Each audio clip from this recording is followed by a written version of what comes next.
जी madam. चलेगा क्या? बिल्कुल चलेंगे। कितने पैसे लेगा? 20,000 दे देना। अरे नहीं यार, 20,000 तो बहुत ज्यादा है। तू एक काम कर, 10,000 लियो। और वैसे भी मुझे सिर्फ 2 घंटे के लिए चाहिए। मैं तुझे ना 2 घंटे में फ्री कर दूंगी। 10,000 तो कम है मैडम। अरे इतना सोच क्या रहा है? 10,000 ना कम नहीं होते, बहुत होते हैं।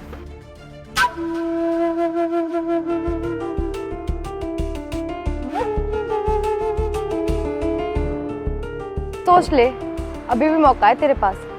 पूरे 10,000 रुपए, और 10,000 रुपए कम नहीं होते। लोगों की सैलरी होती है पूरे महीने की।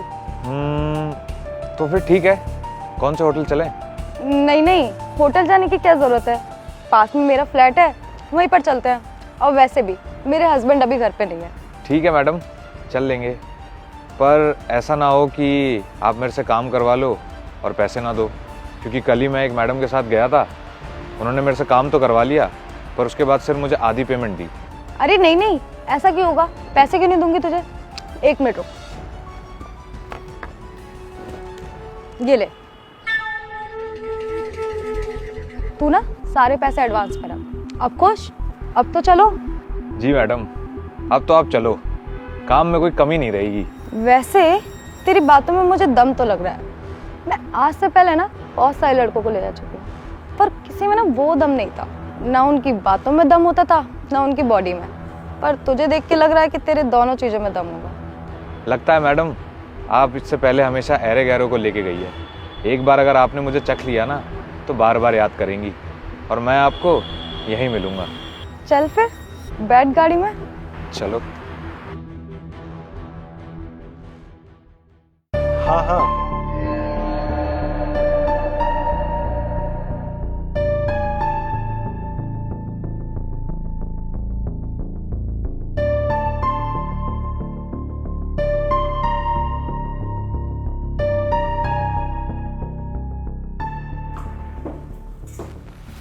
मैडम, आपका घर तो काफी बड़ा है, आप अकेले रहते हो?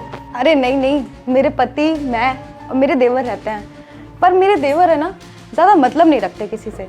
वो अपने काम से काम रखते हैं, इसलिए हमारा काम भी ना हम आराम से कर पाएंगे। देख लीजिएगा मैडम, कहीं कोई लोचा ना हो जाए। अरे तू चिंता मत कर, चल।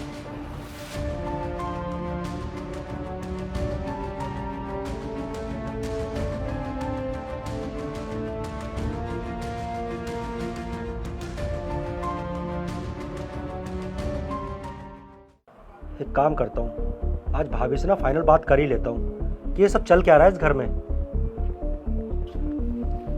मैडम, आपका रूम तो काफी अच्छा है। अबे यार, अब ये क्यों कॉल कर रहे हैं? कॉल? कौन कॉल कर रहा है? अरे मेरे देवर। 1 मिनट। हेलो भाभी 1 मिनट बाहर आना, मुझे आपसे कुछ ज़रूरी बात करनी है। अभी? हाँ अभी आइए भाभी, अभी आपसे बात करनी है। ठीक है। अबे यार, ये क्यों बुला रहा है? मैडम, अगर कोई लोचा वोचा है तो आप पहले मेरे को बाहर कर दो ना। अरे नहीं यार, तू टेंशन मत ले, मैं बस 2 मिनट में। क्या हुआ देवर जी, बुलाया आपने? हाँ भाभी, क्या चल रहा है ये सब? आप रोज़ नए नए लड़कों को लेकर आती हैं। आप जानती है ना, भैया ऑफिस के काम से तो बाहर रहते हैं, फिर क्या चल रहा है भैया के पीठ पीछे? अरे आप इतनी चिंता क्यों कर रहे हो? अगर आपको भी कोई लड़की चाहिए तो आप मुझे बता दीजिए, मैं ले आऊंगी। क्या भाभी, आप मतलब? हाँ देवर जी, मैंने बोला ना, मैं हूँ तो। आप बस बोलिए आपको क्या चाहिए। भाभी कहीं ऐसा तो नहीं है कि आप अपना काम निकालने के लिए मुझसे ये सब चिकनी चुपड़ी बातें कर रही हैं? बस आप अपना काम निकाल लें और बाद में भूल जाएं कि आपका इस घर में कोई देवर भी है। कैसी बात कर रहे हो देवर जी? मैं बिल्कुल ऐसा नहीं करूँगी। आप बोलिए बस, आपको कब बुलाना है, मैं बिल्कुल बुलाऊंगी। ठीक है? पक्का ना भाभी, आप पे विश्वास कर सकता हूँ ना? हाँ देवर जी, आप मुझ पर पूरा विश्वास कर सकते हैं। ठीक है ना? चलिए ठीक है भाभी, तो फिर जाइए आप, आपका फ्रेंड आपका वेट कर रहा होगा। ठीक है, मैं आती हूँ। अरे वाह यार, मैं तो भाभी को खामखा ही गलत समझ रहा था। भाभी तो मेरे बारे में कितना कुछ सोचती हैं।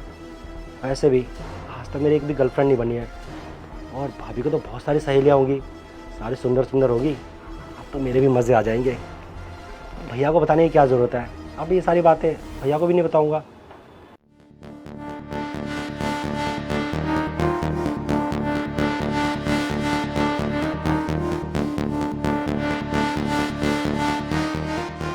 क्या हुआ?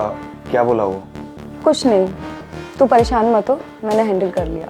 वैसे ये बताओ, तुम ये सब काम करते क्यों हो? अब मैडम आपको क्या ही बताएं, बहुत लंबी कहानी है। वो क्या है ना कि बचपन में ही माँ बाप गुजर गए, तो उसके बाद कोई संभालने वाला तो था नहीं, और ऊपर से पहले से ही बहुत सारे कर्जे थे। तो बहुत सारे छोटे मोटे काम किए, कई कंपनियों में काम किया, पर कर्जे इतने ज़्यादा थे कि उनसे भी कुछ हो नहीं पाया। उसके बाद फिर ऐसे 3-4 दोस्तों से बात हुई जो इसी लाइन में थे, तब पता चला कि इसमें पैसा बहुत है, और आप तो जानती हैं कि इसमें पैसा तो सच में बहुत है। तो बस इसीलिए ये काम कर रहा हूँ, वरना कौन ये गंदे काम करना चाहता है। तो मतलब अगर कोई तुम्हें ईमानदारी वाला काम मिल जाएगा या जॉब मिल जाएगी तो तुम ये सब करना छोड़ दोगे? अरे मैडम, ईमानदारी वाला काम कहाँ से कर लूँ? मैं पढ़ा लिखा तो हूँ नहीं, और आप तो जानती हैं कि कहीं पे भी ढंग का काम करने के लिए पढ़ाई लिखाई बहुत ज़रूरी है। तो बस शुरू से ही ये काम शुरू कर दिया, तो इसलिए अब यही कर रहा हूँ। पढ़ाई लिखाई के साथ ना थोड़ी ईमानदारी भी काम आती है, और अगर इंसान ईमानदार हो ना तो उसे कोई भी नौकरी दे देता है। अरे मैडम, ईमानदार तो मैं हूँ, और जो यही काम कर रहा हूँ ये भी पूरी ईमानदारी से ही कर रहा हूँ। वो तो मैं देख ही लूँगी। खैर, और बताओ अपने बारे में। क्या बताए मैडम, खैर छोड़िए, वो काम कर लेते हैं जिसके लिए यहाँ आए हैं, क्योंकि फिर मैं भी जल्दी निकलता हूँ, कहीं कोई लोचा ना हो जाए। वैसे मैं तुम्हें एक बात बताती हूँ, मुझे ना तुम्हारी फ्रेंड ने ऑलरेडी तुम्हारे बारे में सब कुछ बताया था। वो जो तुम्हारी फ्रेंड साक्षी है ना, उसने मुझे बताया था कि तुम कितने परेशान हो, और 6 महीने से इधर उधर नौकरी के लिए घूम रहे हो, और तुम्हें कोई अच्छी जॉब भी नहीं मिल रही है, इवन तुम्हारे घर का रेंट भी नहीं जा पा रहा है, और तुम्हारे खाने पीने में भी दिक्कत आ रही है। इसलिए मैं तुम्हें अपने घर लेकर आई, क्योंकि अगर रास्ते में मैं तुमसे बात करती तो लोग तुम्हें भी गलत समझते और तुम्हारे साथ साथ मुझे भी गलत समझते। इसलिए मैंने सोचा कि मैं तुम्हें घर पे ले आऊँ, तब मैं इस बारे में बात करूँ।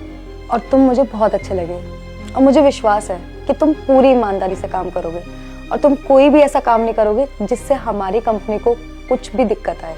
तो मैं तुम्हें एक ऑफर देना चाहती हूँ, तुम हमारी कंपनी में जॉब करोगे? मैं ना एक फाइनेंशियल कंपनी के ओनर हूँ, तो क्या तुम मेरी कंपनी में ज्वाइन करना चाहोगे? पर मैडम, ये सब के लिए तो आपने मुझे नहीं बुलाया था यहाँ पे। अरे नहीं, मैं ऐसी वैसी कोई लड़की नहीं हूँ। आप साक्षी को कैसे जानती हैं? अरे साक्षी, वो तो मेरी भी बहुत अच्छी दोस्त है। हम ना कॉलेज में साथ पढ़ते थे, और उसी ने तुम्हारे बारे में मुझे बताया था। मैडम, आज अगर मैं जिंदा हूँ तो वो सिर्फ साक्षी की वजह से हूँ, क्योंकि मेरी जैसी हालत हो गई थी, मैं तो सुसाइड करने जा रहा था, और उसके बाद भी ना मेरे खर्चे चल रहे थे, ना मैं अपना रेंट भर पा रहा था, और उसके बाद मैं इन गंदे कामों में लग गया।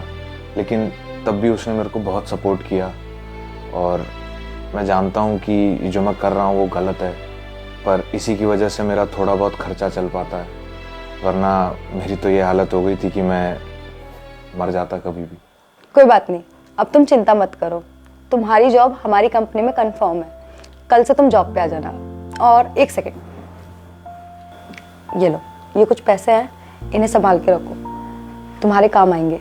धन्यवाद मैडम, मैं आज से ये सारे गंदे काम छोड़ के आपकी कंपनी में काम करूँगा, और बहुत ईमानदारी से करूँगा, और देखिएगा एक दिन आप भी मेरे से बहुत खुश हो जाएंगी। हाँ ठीक है, अब तुम जाओ और अपना ख्याल रखना, कल टाइम से आ जाना।